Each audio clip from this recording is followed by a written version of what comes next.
Wednesdays here on the program, we like to put the spotlight on the farm women's group Common Ground. Common Ground is a group of farm women who want to be a resource for consumers who want to know more about how their food is grown.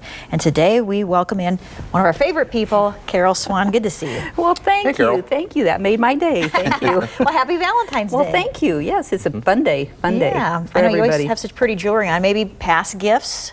Well, kind of, yes. These were for sure. Nice. So. All right. Well, this is a fun topic today. You're here to talk about farming and kind of old-time farming and how far we've come, because you have a book with you today, and this is a Nebraska Ag Statistics book from 1917? 1917. I happened onto it in a box of old books in a friend's attic, and I opened it up and I go, oh, this is really a good read. I mean, there's novels that are good reads, but I open this and I go, oh my, this is just right up my alley. And it was during World War I, so there's some concerns that are similar to what we have. There's a lot of statistics that are different, but I was surprised at the overall concerns and education process that has carried us on through today, and we continue those things. What were some of the figures that you found in the book? Well, in 1917, our leading commodities was corn, cattle, oats, and pigs. And oats was huge. Yeah. Huge back then. And in 2017, it's cattle, corn, soybeans, and then pigs. Really? Because my dad, we had a lot of oats. Yeah, oats. The oat acreage was huge. I was really surprised. And then our irrigation has just, then it was like 300,000 acres. And that's what York County currently has, is 300,000 acres of irrigation. And in 1917, there was no irrigation in York County. Scotts Bluff was the largest one in 1917. And in 2017, it's 8.3 million acres of irrigation in Nebraska. Wow. So that's how much we've advanced. The edible bean production was amazing.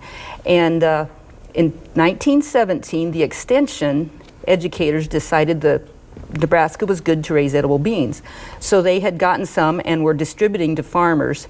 Well, it's all history now. 2017, we're number 1, 2, and 3 in the nation for Great Northern, pinto, and kidney beans in production. So in 100 years, going from no production to being top in the nation. I know, Karol, we are seeing some photos. We're kind of going through some of the old pictures of farming in Nebraska.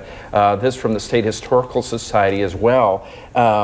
It shows where we've come. Yes, right? Exactly, yes. What are we seeing here? This looks like some haying that's going on. Well, I think this is threshing wheat. Wheat was huge. Wheat is still huge, but wheat was huge.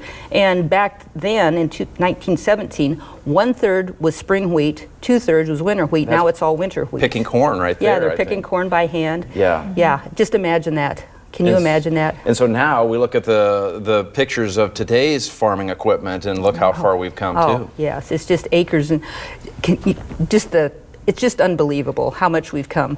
And the educators back then, they said about the three things: the elevation and the precipitation and the climate. That's our same concerns today. Our precipitation, our climate are our same concerns today. And then I found another one that was interesting about dairy. Dairy concerns: feed costs, commodity prices, and unfounded health concerns about dairy product. That was a concern. Can you believe that? In 1917, that was also concern. And there was a little statement in there about some of the health concerns developed by politicians because they were dealing with milk prices, that was unfounded health concerns for the housewives to boycott dairy products. This was 1917.